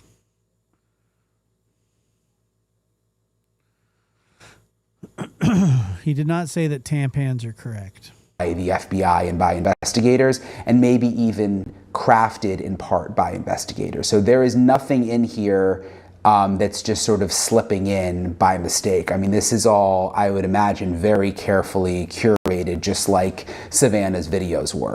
So January 11th, again, in the statement, first time we've heard it from the Guthrie family. And I'll just say again, one of the other neighbors, and I talked about this in a previous episode, and if you go back and listen to her interview, one of the neighbors also said that investigators were also very interested in January 24th, which is a Saturday, which is the Saturday before Nancy went missing, which just goes back to, these are all weekends, okay? January 11th is on a Sunday, January 24th is on a Saturday, Nancy goes missing early Sunday morning on the 1st. Is this suspect someone who works during the week? I think it's a valid question. We don't know, but why is all of this activity that they're looking into, why does it all seem to be from weekends? Something to consider there. Okay, back to the statement. There was one other thing that stood out to me. Well, first of all, you know, when they say no detail is too small, it's true. I just hope whoever's watching this, if you have any info, I've said it before, I mean, anything could help at this point. The other thing that stood out to me is this statement said, we cannot, it says, our focus is solely on finding her and bringing her home. We want to celebrate her beautiful and courageous life. So we want to celebrate her beautiful and courageous life. But we cannot do that until she's brought to a final place of rest, which again makes it sound like they believe that Nancy Guthrie is not alive, or that there's a strong possibility that Nancy is no longer alive. And in the beginning of covering this, I wanted to believe that Nancy could still be alive. And it's still a possibility, obviously, but it seems like the family is processing the realization that the chances of her still being alive are very, very small. And I hate to say that, but I think it's just fact at this point, considering her age, considering her health, considering the fact that if this was a targeted abduction, which I have said, based on everything I know, is the theory that I think matches up the closest, that there was probably going to be some effort to get some ransom, and then something may have happened to Nancy. And that's why the case has gone cold, and that's why whoever did this never actually had a ransom. You know, I think the Zelensky thing was because they were interviewing somebody who looked exactly like Zelensky. So then I put a picture of Zelensky up and never took it down. That's that. That's a fact, Jack. I don't know what to tell you.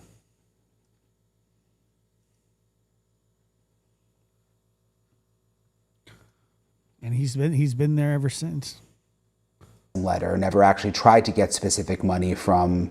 Yeah, what do you mean they'll find Jean Benet? What do you mean they'll find Jean Benet? She's not missing. You mean they'll find her killer? That's what you mean. Nancy's. Nice try. From Nancy's family. And again, that part is just a theory, but back to the statement, we cannot do that until she is brought to a final place of rest. It just stood out to me and sort of broke my heart, the fact that they are obviously coming to terms with the fact that Nancy is probably not still alive, which is very, very sad to think about. Hey guys, I was in Arizona for almost a month and a half, and my eating habits, they were not great. There was what keeps you from getting man boobs? So much good Mexican food, and I found that's racist. Found myself eating late at night when I would get done with work. So now that I'm back, that's the worst. Eating at night, it's the worst. Back home for a bit, I am getting back into my Factor routine, and Factor is the sponsor of today's video. Factor doesn't ask you to meal prep because they have done the work for you. Rotating with you in Tucson. I want to move on now, though. Bro, I've got it down to where even after I have a full meal, my blood sugar doesn't go over 130. It's phenomenal. Phenomenal. To this new interview. And this is from KVOIA, which is an AM radio station in Tucson. KVOIA AM 1030. The reason I was so interested in this is because the sheriff hasn't been giving a lot of national interviews. I've been trying to get interviews with him. He's given some to NBC, which I think is just because that's where Savannah Guthrie works. And he's given, some local TV interviews, but not a lot of national interviews, not a lot of tough interviews. But with this KVOIA AM radio interview, it just felt more like he had his guard down, and I think radio can do that sometimes. Maybe he had a relationship with the radio station, maybe he had a relationship with the people asking the questions, I don't know. But it was a longer form interview. I'm eating crap food, non-flavorful food, and I'm exercising. And again, to me, it felt like he didn't have his guard up. So I wanted to play for you some of the key moments during this interview that I thought were the most interesting. And the first part is where the hosts are sort of, seems like joking a little bit about the national media. There was the New York Post got shots of Sheriff Nanos in his convertible with the top down, and did a story about him driving around in his convertible and going to the gym, trying to make the point that, maybe he's not working hard enough on the investigation. Look, I mean, I'm sure at this point he has a right to still go to the gym. He has a Corvette. Make of that what you want. But they kind of poke fun at him a little bit with that, it seems like. And then he goes on to talk about what his role actually is in the investigation and what he thinks about some of the tips coming in. So listen to this. Had a great shot of you with the top down with the Corvette. You're looking sporty there in that shot. So I mean, they've been all over this, of course, the Post, and as have media from around the world. Absolutely.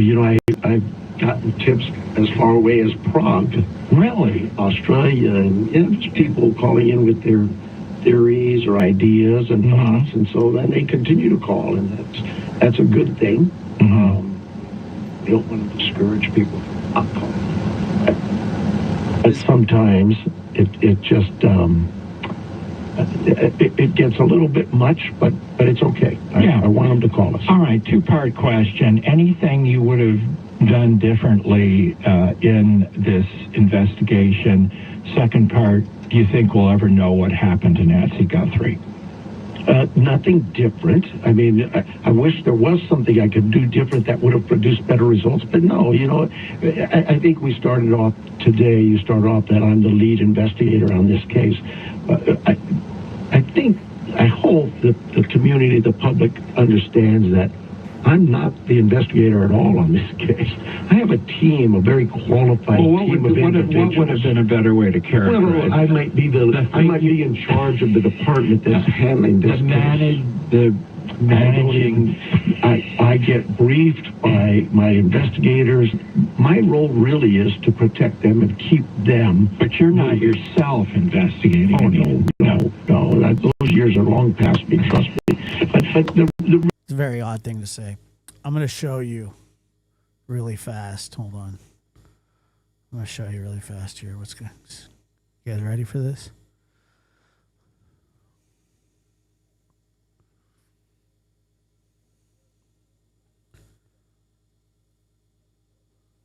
Ta-da! Ta-da! La-da-da-da! Wow!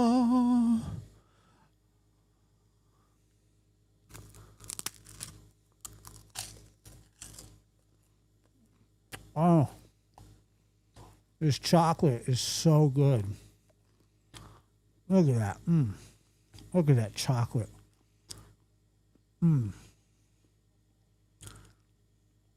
I love chocolate.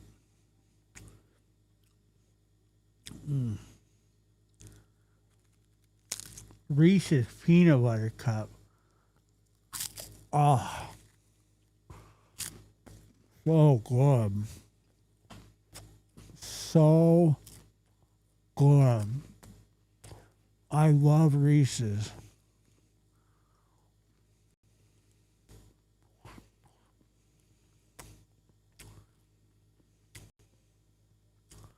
reality is I have a team, a very qualified team.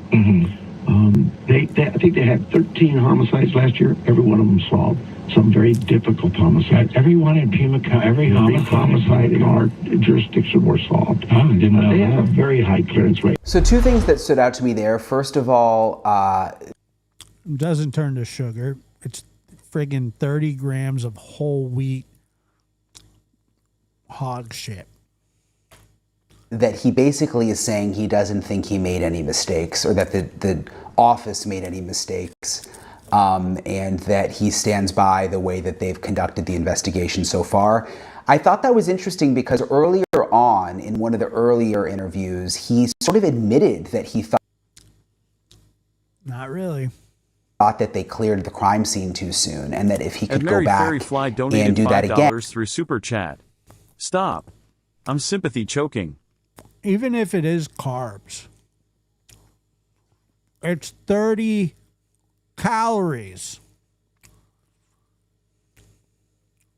And he may not have done that because remember, they investigated. She went missing on a Sunday. They looked in the house, they investigated, and then they all left. There wasn't even a sheriff's deputy outside.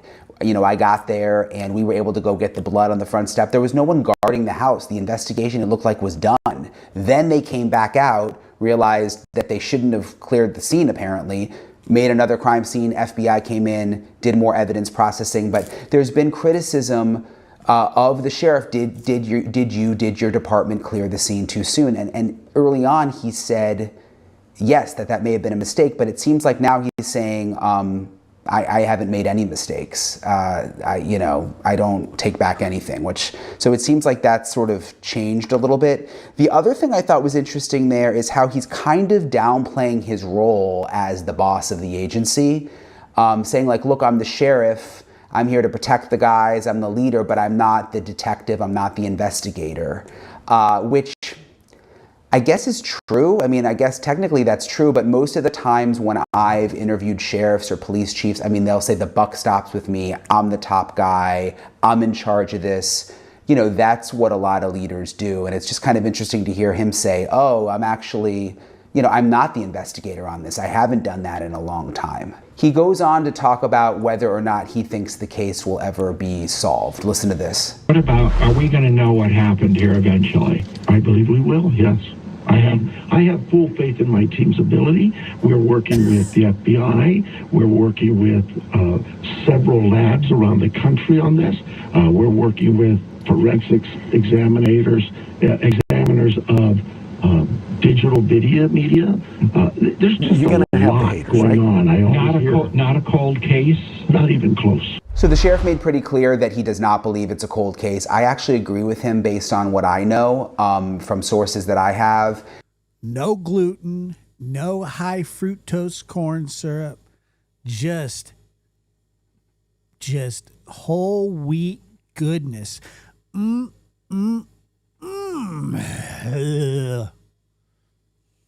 You know, I don't think I would characterize this as a cold case. Do I think that they are about to make an arrest and the thing is about to break open? A friend of mine was asking me the other day, he was like, man, he's like, you drink a lot of water. And I was like, yeah. He's like, I don't like drinking water. Like, what can I do? Like, if I don't like drinking water, what can I do? I said, well, you could grow up. No. But are they making progress? Yes. Are they still out pounding the pavement? Yes. Are they waiting on DNA results that could still break open the case? Yes. To me, a cold case is when, you know, they've pretty much exhausted everything and things are sort of at a standstill. And I don't get the sense that that is what is happening with the Nancy Guthrie case right now. Maybe at some point it will be. I don't get the sense that that's the case right now. And I'll just say on the record again, based on everything that I know, I think they are going to solve this case. I think either the DNA evidence is going to come through or there's going to be some kind of lucky break. When that happens, I don't know, but I do think it's going to happen. Something else interesting in this next part of the interview I'm going to play for you, he talks about like his opinions when it comes to the case. Because remember, in the past when he's talked about the case, he's kind of changed little facts here and there, which people have been critical of. And then he'll say, well, people are hanging on my every word. And he sort of differentiates some of the thoughts he has about the case versus the facts that his investigators have. And he explains, which is not something I've really seen with other police chiefs or sheriffs. Usually they're pretty buttoned up. But he tries to explain that in this part of the interview. And again, what I liked about this interview is it's so casual that I think we're kind of seeing another side of the sheriff. And some of it is pretty eye-opening. So listen to this part. Without getting into the case itself, when I tell you that I believe this occurred or that occurred, that is my opinion. That's all that is. By other individuals in the case are investigators. They too have their thoughts and ideas and opinions. And I'm never going to set them down and say, no, that. Hold on 1 second. Whole wheat is gluten. Well, whole grain brown rice is not gluten. So it's gluten-free. It's whole grain, brown rice, gluten-free. Don't be a hater, Patty. That's not right or that's wrong. Haters are going to hate. The case will get us there. We let the evidence show us the way. And that's what we base. I don't know. Since I went on this sugar thing, probably like 35, 40 pounds, something like that. Everything on. Right now, everything is speculative. We don't have anything in front of us that says, this is who did this and this is why. So, you know, I get it. Things are said. Sometimes they're taken out of context. It really is, though, this case is a case that is probably unlike any case we've seen in years in Tucson. The closest I can come to it would be the Cialis girl. No sugar. No sugar. She was kidnapped, taken out of her bedroom. I think you recall the family, the father. Like it's just like a low carb.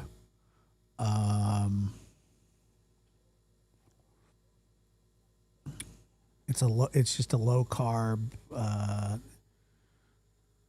no processed sugar, no added sugar, none of that shit. Specifically, really went through a lot in that case, and unjustifiably so. And Tim, you actually posted about that case. It took 10 years to get resolution on that. So when you hear him talk about the Celis case, it's just a tragic case from Tucson. I just wanted to tell you guys about real quick because he referenced it. It was a little girl, Isabel Celis, who was kidnapped and killed. And this was back in 2012. That's why he's saying, it took 10 years to solve that case. He's kind of comparing it to the Nancy Guthrie case. There was a man convicted of killing the 6-year-old Tucson girl. Her body was found years later in a remote desert area. Again, it took almost a decade. His name was Christopher Clements, the guy who was eventually sentenced. He always maintained his innocence, but there was a ton of evidence, and he was found guilty of first-degree murder, kidnapping, and burglary in the death of a little girl. Again, Isabel Celis, vanished from her parents' home in 2012. And you hear what the sheriff is talking about is that, Isabel's dad, I guess, apparently was sort of, dragged through the mud through this whole thing. It ended up having nothing to do with him. I don't know if he's making that comparison because of the Guthrie family, like Tommaso. There was all this internet chatter that he may have been involved in the Nancy Guthrie disappearance, Tommaso being Nancy's son-in-law. Of course, there's no evidence to support that, and the sheriff has put out a very clear statement saying that no one in the family is considered to be a suspect. So it's kind of interesting that he brought up that case, and the fact that that case took 10 years, hopefully this Nancy Guthrie case will not take 10 years. The sheriff also got some criticism because just within the last couple of weeks, he was asked, do you think that this person could strike again who did this to Nancy? And he said, absolutely, which took a lot of people off guard, especially because he had been saying that the case was targeted and then was saying basically he thought the person could strike again. I know the neighbors were really nervous about it. So they asked him about that in this radio interview. Take a listen. Granted, you've noted that, there's crime in Tucson and around Tucson anyway, but what about the question of danger to the broader community? Yes, Tim. I understand. And to me, it would be silly as the leader of a large... don't worry about it. Just relax. This was the Guthrie family. No, that's not what we want to tell our community. And from a law enforcement perspective, anytime we want you to be safe, secure in your homes, locking your doors, paying attention to your surroundings. If you see something, say something. Just be safe. Do you want to summarize then what is your theory? Why don't maybe that would be helpful? I believe. Can you share with it what is your theory of what happened? This is Chris Nanos, whatever. What I would tell you is, I believe that Nancy Guthrie was removed from her home against her will. That isn't kidnapping. Beyond that, everything else is just. We'll see. We'll let the evidence. We'll let the haters hate. This is Josh from the past. Certified fat ass. Look at him. Jim Belushi looking. Chub-a-dub-dub. 3 men in a tub. Look at him. Just tired and fat.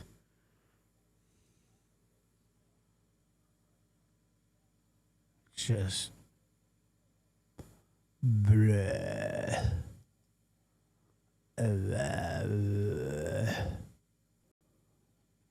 Chubby chub.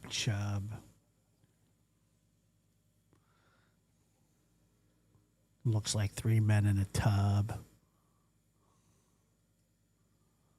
Look at him, just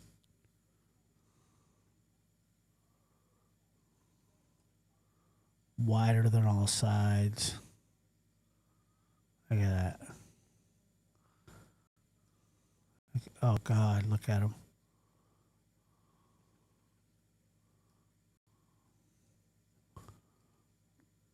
God.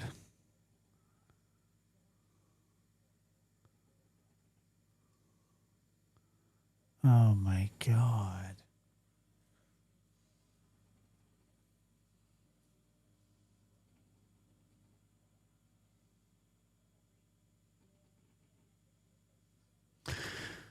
All right. Gotta go. See ya, Tubby. Evidence take us there. So again, still a little bit confusing, and I think frankly they just don't know the answer of whether it was actually targeted or whether if anyone else is at risk. So that might be why he's kind of dancing around that still. But again, I'll tell you, for people who live in the area, it's one of the things that they are feeling the most uncomfortable about is that the sheriff has kind of gone from saying it's targeted to saying, well, but at the same time, people should not let their guard down, and this person could, in his words, absolutely strike again. So it's interesting to hear him talk about that. And you heard me talk at the beginning about of this episode about the photos, the photos from the front Google Nest camera, and the fact that the sheriff continues to say that they don't know that they're from different days, but that our sources are saying they are from different days. He talks about that in the interview too. Listen to this. This photo of remember the photo we gave at the man at the front door with the backpack on? There's another photo of him without a backpack on. It was released the same day we released it all. And people speculated that they're two different times and two different days. And it went crazy. And what I told them was simply this. We have nothing in front of us. There's no time or date stamp on the photos that says those photos were taken at two different times. So it would be irresponsible for me to say, yes, we think they're two different photos, two different days, two different. No, what we said was, here's the photos we have from the front door of that residence at that, what we believe is that time, because we know the camera is removed. So we're sharing with the public everything we can to say, identify this person. So it is a little confusing again because we're getting conflicting information from the sheriff's office and then from our sources about those photos. Is it possible the sheriff just doesn't know everything the FBI knows? I guess that's a possibility, but that it's still strange that all this time later there's kind of conflicting information coming out on the photos. It's interesting, in the radio interview, then the host actually asked him about his reputation, about how he's handled the case, about sort of what locals are saying about him in light of the national attention and so much criticism of how he's handled the Guthrie case. Listen to this. So many in this community are saying, well, look at the sheriff, the way he's handled this, and he didn't portray our community, and when you were on national TV in the right light. How do you take all this? Bill, I'm glad they throw rocks at me, not my team. Just do it. That's okay. Maybe I made a mistake. I told them, I'll be your bad guy. I'll be your villain. Boy, they took that literally. But because I've also got, the other day I got a tip that said, I think it's Sacramento. A lady said I was at her house on January 4th at 11:30 in the evening, threatening to kidnap her. And she has a picture of me in my uniform. I'm just saying, I go, where do these guys get this stuff?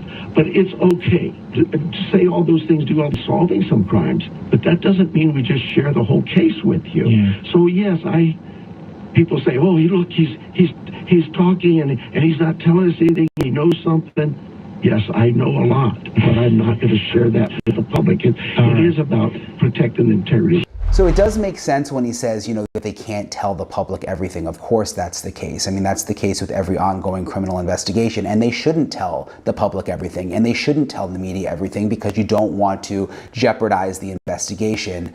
But I think what confuses people with the sheriff is just there has been some mixed messaging since the beginning. The story has changed a little bit. It continues to change a little bit. And I think that's the part that's confused people. And I thought this part was especially interesting given my job. But then he was asked about the national media, sort of the local media versus the national media, and who he thinks has been the most fair. When I think of national media, I don't know how you do it. I think I've heard from media personalities that look at some of the media in a way that is like they don't have the same code of ethics, they don't have the same education.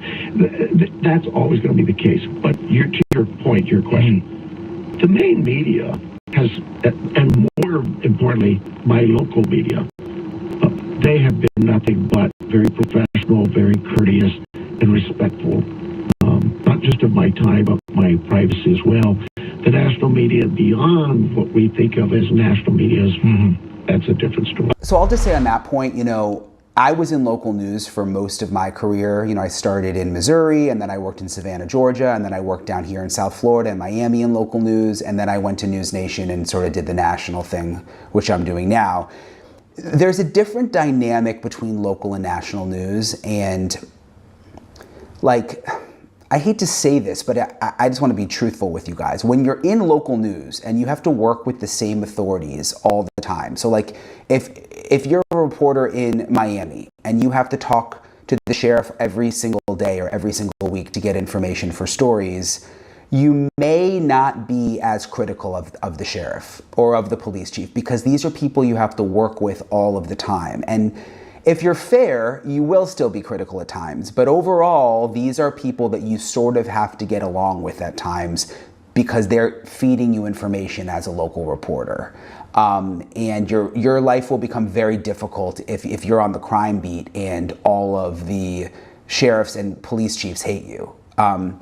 So typically, local media is not as tough, at least in my experience, on local officials all the time, because there's this relationship there where they will feed out stories, and it's more difficult to be really, really critical of them all the time. With national media, like me and like the other guys, we come into a place like Tucson and it's like, we're just gonna report it like we see it. I mean, I don't need to be the sheriff's friend. That's not my goal in all of this. And look, when I was in local media, I didn't want to be their friend either, but I'm just telling you, it's a different dynamic, which I think he's kind of making that point when he says my local media. I mean, he seems to have a very close relationship with the local media, and it's a very different relationship than what he's realizing is going on with the national media. So it was kind of interesting to hear him talk about that.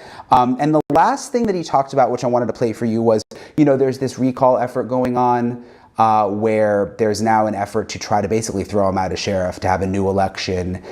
They've gone back. There was a local article in Tucson and I was just saying local media isn't always critical. Well, this is actually the opposite of that. One of the local reporters went back to his time in El Paso from decades ago when he was a police officer in El Paso, found that he had all sorts of disciplinary issues that he never disclosed, that his resume didn't have the right dates on the sheriff's office website. And now that's part of the basis of this recall effort to basically throw him out as sheriff. And so we talked about some of that at the end of the interview. Listen to And this. Eric Jewell, 6865, donated $5 through Super Chat. Sorry for making this about me, but I just canceled my membership with JLR and joined Mel. It is on JLR to win me back. Yeah, that's I get it. It's a tough one. Some damning allegations. I hear you, Eric. And I know you're a big fan. And kind of hard to come back from stuff like that if it's true, if it's proven true. Are. And I kind of looked at it as, well, yes, I had a very colorful career in El Paso. I did all kinds of things there. But I also was a very young officer, the first 20-year-old. And as a kid, back then I didn't think of myself as a kid, but now looking back, I go, yeah, it was probably every piece of discipline I got, whether it was crashing a car or coming into work late. I can't argue with that. It was what it was.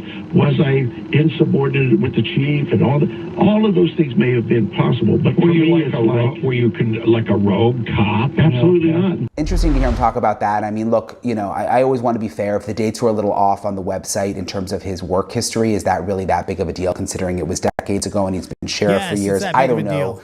But hold on.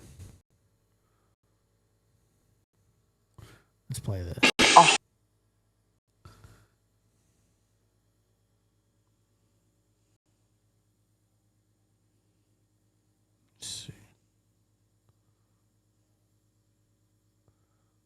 Heartfelt statement from the family of Nancy Guthrie. It's been 50 days since her disappearance. The family is thanking their local community in Tucson for the outpouring of support amid their ongoing mission to find their 84-year-old mother. News Nation has been on top of the story from the very beginning. Our very own Alicia Nieves is here. Alicia, good morning. What is the latest? What are we hearing from the Guthrie family? I can't believe it's been 50 days. The family is as desperate as you would imagine to try and understand what happened here. So they're releasing this latest statement, and in it says in part, quote, we miss our mom with every breath, and we cannot be in peace until she is home. We cannot grieve. We can only ache and wonder. Our focus is solely on finding her and bringing her home. They go on to say they want to celebrate her life but cannot do that until she is brought to a final resting place. The 84-year-old mother of Today's Show host Savannah Guthrie was taken from her Tucson home. It does sound like they kind of know, but the one thing that I just still to this day don't understand, haven't understood, will not understand until somebody explains it to me, is the lack of searches. Why is there no desert searches? I know that search parties had offered to help, but nothing.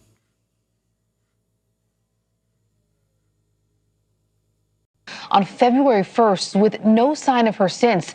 While this investigation appears to be at a standstill, there could still be some activity behind the scenes. NewsNation reporting the FBI acquiring what could be the last known video of Nancy Guthrie captured inside of an Uber she took when she went to her daughter Annie's home just hours before she vanished. A criminal defense attorney, Mark Garagos, telling NewsNation Prime on Saturday that authorities may have more information. Well, see, Callie,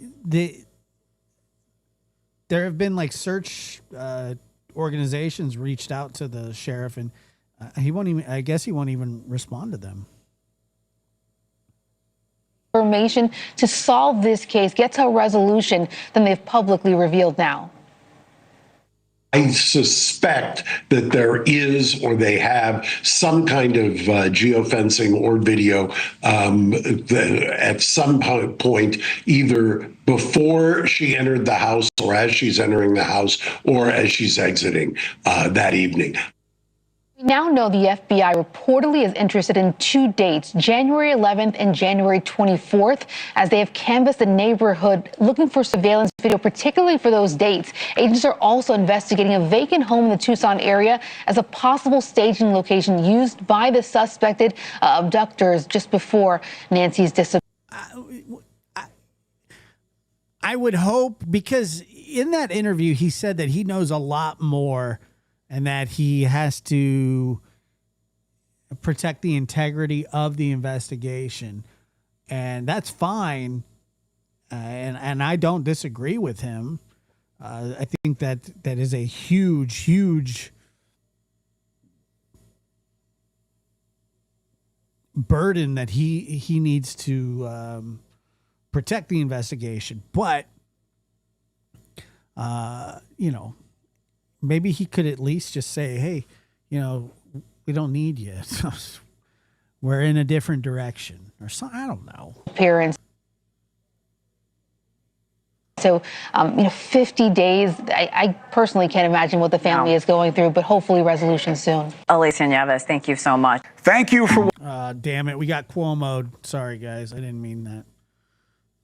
We got Cuomo'd big time.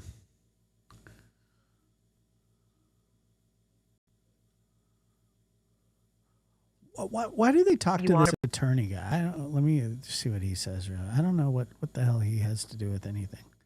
Tomorrow marks 50 days since Nancy Guthrie's abduction. The 84-year-old mother of Today Show host Savannah Guthrie taken from her Tucson home on February 1st with no sign since. While from the outside, the investigation appears to be at a standstill, there is still activity behind the scenes, with the FBI reportedly acquiring what could be the last known video of Nancy, captured from inside an Uber she took to her daughter's home just hours before she vanished. The surveillance footage from Nancy's doorbell camera remains key evidence in the case, but investigators are hoping for more video, not just from the night of the disappearance. NewsNation's Brian Enton confirming that the FBI is focused on two dates in particular, January 11th and the 24th. They're asking neighbors for any video evidence from then, several days before Nancy was taken. For more, we are joined by renowned criminal defense attorney Mark Garagos. And of course, you'll remember he has represented some major figures in court, including Sean Diddy Combs. Great. The Menendez brothers, Michael Jackson, Hunter Biden, Mike Tyson. Hunter Biden. Colin Kaepernick, the list goes on. Mike Tyson, Colin Kaepernick. Always good to have you on. Appreciate you being here. And let's start with this new footage from the Uber. This was hours before Nancy was taken. Do you believe investigators are what do you think they're looking for in this video that could help them find Nancy? Or is this just exhausting every single lead at this point, nearly 50 days in? It's always hard to speculate when it's this far out. When you get 50 days out on any kind of an investigation, you're probably at best 45 days from anything that is substantial. So what they're doing now is trying to exhaust every potential lead that they can find. I'm not sure that I agree with the setup here when we say this may be the last video of her. I suspect that there is, or they have, some kind of geofencing or video at some point, either before she entered the house or as she's entering the house or as she's exiting. Well, Diddy's in prison. The Menendez brothers are in prison. Mike Tyson went to prison. I'm trying to see. I can't remember who else.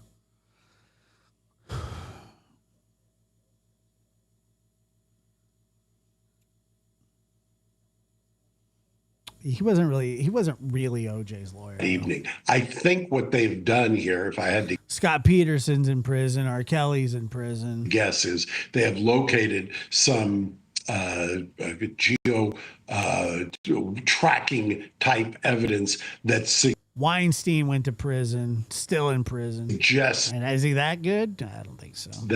I'm sure he's great. Similar, somebody who was in the area weeks before and then 8 days before also corresponds to the night before. They have the ability to get the cell phone data and some other tracking kinds of data from phones, and they may be zeroing in on that. It would be very interesting if that's where they are, because then they could kind of reverse engineer from there who it is, why. I would say Alan Jackson's way better than he is. I would say that Jose Baez got Aaron Hernandez off a double murder and got Casey Anthony off. Now he's disgusting, but they were there, and see if they couldn't sweat somebody. The man at the center of the investigation in this disappearance, Pima County Sheriff Chris Nanos, of course, he's now facing a recall brought forward by an Arizona Republican congressional candidate. What do you make of this move? Is this all politics, or in your opinion, are there some real issues with his leadership? I think it's both, actually. No, not the country singer. I think it is politics. At the same time, I've been critical, and I think others, including very people who tilt pro-law enforcement, have been enormously critical of the job that's been done here. What is the largest piece of criticism that you actually think holds water? I think that initially the failure to really kind of keep the crime scene in such a way pristine, if you will, could, is one of the great kind of bonehead moves, if you will, in this whole case, because that is where you had the greatest ability to. And while the Nancy Guthrie case has gripped the nation, it has also opened up old wounds for others whose loved ones have gone missing over the years. For more on that, with us now is News Nation digital reporter Safiya Sami Ali. Safiya, welcome to the show. Good morning. Thank you so much for having me. Good morning. It's your first time on the show. Welcome. So you spoke directly with multiple people whose family members have gone missing. They haven't been heard from again. I couldn't imagine the unknown. How have they been reacting to this case? I'm sure it's opening up old wounds. Absolutely. It is 100% opening up old wounds. And for a lot of these families, it has been years, it has been decades since they've heard anything about their loved ones. And that's really what they were pressing to me, was that this never ends. So it's not like time will heal all wounds. When you don't know what happened to your loved one, that uncertainty, it's another level of trauma. It just deepens that trauma because you really can't grieve. Sometimes they say that they have hope. Even if it's been decades, they think maybe my loved one will walk through the door the next day and everything will be okay. And so that sort of is always in the back of their mind. And with this case, they're seeing it. This is very public, and this has been going on now for 50 days, like you said. And just like we're all gripped with this, these loved ones, people who are part of missing persons cases, this is very traumatic to them. This is very triggering to them. Sophia, you made a very important point.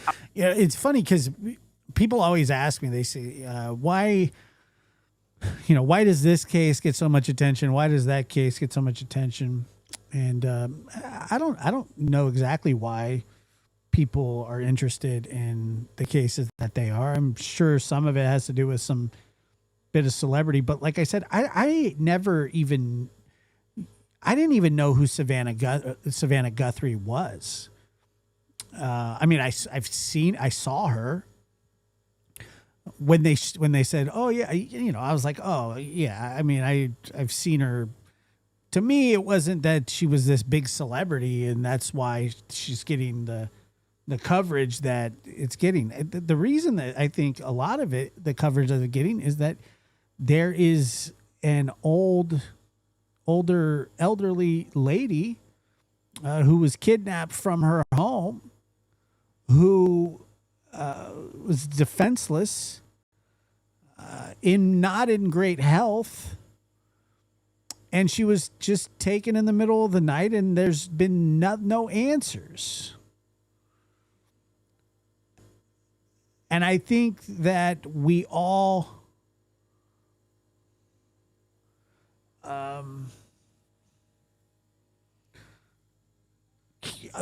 have somebody in our life that we look at sort of like they looked at their mother, whether it be your grandmother, whether it be your aunt, or your mom. I mean, I personally, I'm not saying that she's not like a celebrity. I mean, I'm sure she is for people that like the morning news, but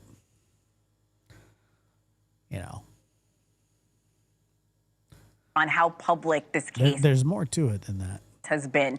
In your conversation with these families, do you get any sense of anger or frustration of the amount of... Certainly her celebrity has nothing to do with why I became interested in the case at all.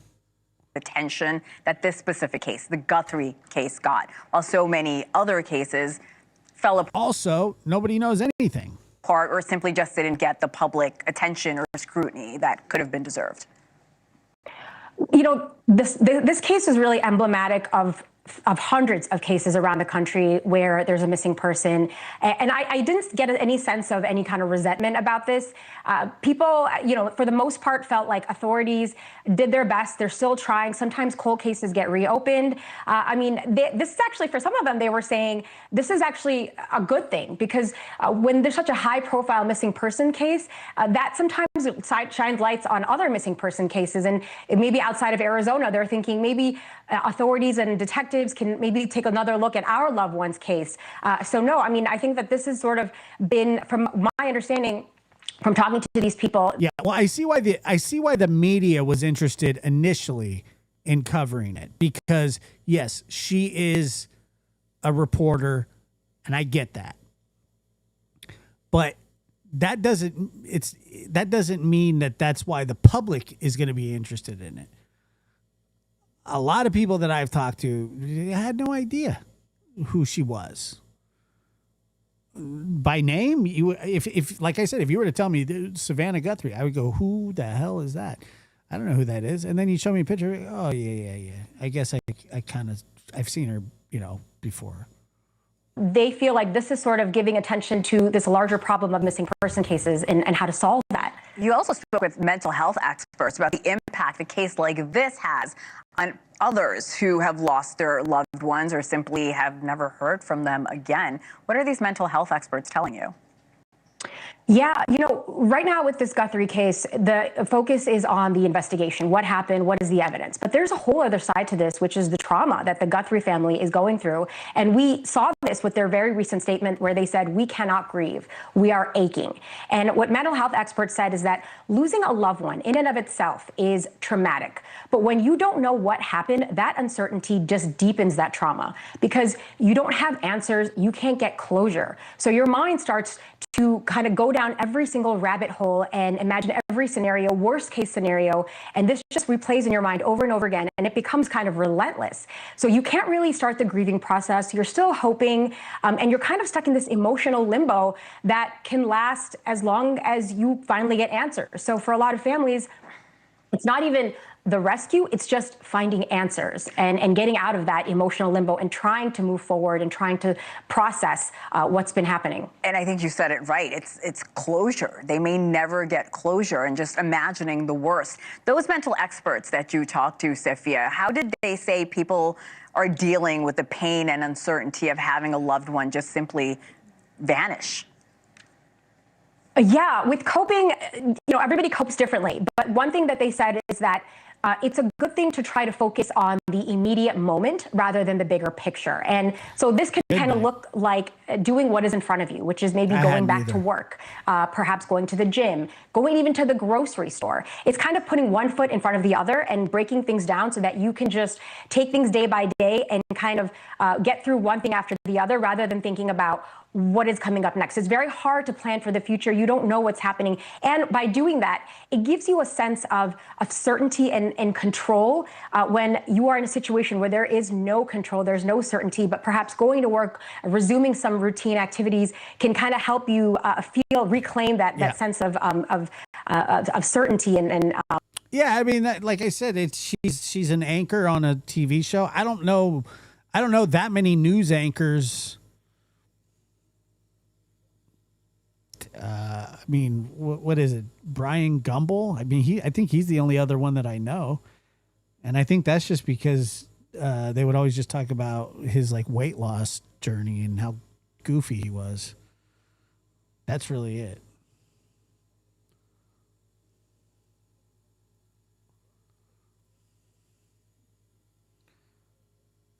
Feeling like you know what's going to happen next. Yeah, this case has certainly touched the hearts of so many, and of course, reopened. We're not getting Cuomo. And trauma for so many others. Sophia, Sami Ali, again, this is your first time on the show. We hope you come back. Thank you. God, we did. We got Cuomo'd. All right, guys, I'm out of here for tonight. I got a stupid early day tomorrow, so that's gonna suck. Thank you, guys. Oh yeah, Al Roker. What did I say? Brian Gumbel? Who's Brian Gumbel? Brian Gumbel. Sorry, Al Roker. See, I told you, I don't know who he is. I told you. I wish, see? I know who Al Roker is now. Good night, Skinny. Eric says, Lord knows I'm not winning any beauty contest, nor am I, my friend. Nor am I. Yeah, Brian Gumbel. Yeah, Al Roker, I think he had like gastric or something. Something like that. Him and who is the other guy? God, I can't remember. Beauty is within.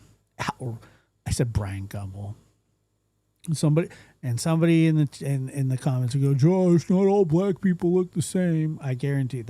I guarantee it. And I'm gonna have to delete the comment because it's gonna piss me off. And I already know. Somebody's gonna get, and I'm just gonna go.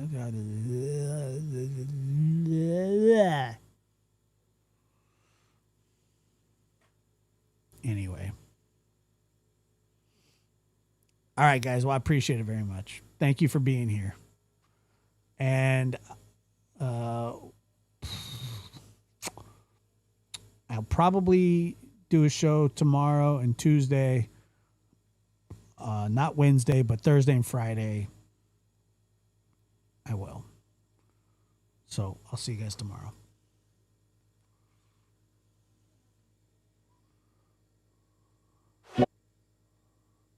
you're going to have the haters, right? Haters are going to hate.